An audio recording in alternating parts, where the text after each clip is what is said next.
Marcelo Production. Yeah, they know.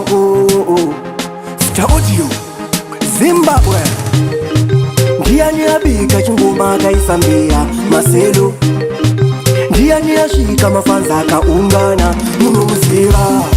Ndiani wa matuma anebekire ngoma zitandimukanya danger mafanzi ovaima uko mumutengeko kose kuvadikitira nengoma kana kuvapa katauro chingoma ichi ndochipesa ere ndikachiimba muchatamba ere saka mafanzi muriko ere alright then mangoma ndinokanga nchibanda ninanaseya kamuzu banda mama patani pana akawanda vae vanoda kukopa mcharitaza kungoshika pameta mere chiriporipocho gwengwendere kurira kwepoto hanyanani chidoma chembogo panda gona varume isai maoko ndiani wa matuma anebekire ngoma zitandimukanya danger mafanzi ovaima uko mumutengeko kose kuvadikitira nengoma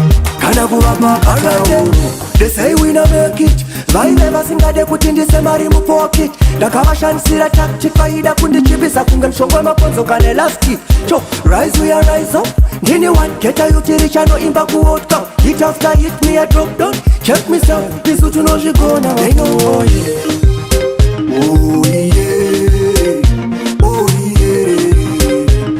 yeah anonzi mukanya ndini ndiani wa matuma anebekire ngoma zitandimukanya danger mafanzi ovaima uko mumutengeko kose kuvadikitira nengoma kana kuvapa katauro chingoma ichi ndochipesa ere ndikachiimba muchatamba ere saka mafanzi muriko ere alright then mangoma ndinokanga nchibanda ninanaseya kamuzu banda mama patani pana akawanda vae vanoda kukopa mcharitaza kungoshika pameta mere chiriporipocho gwengwendere kurira kwepoto hanyanani chidoma chembogo panda gona varume isai maoko ndiani wa matuma anebekire ngoma zitandimukanya danger mafanzi ovaima uko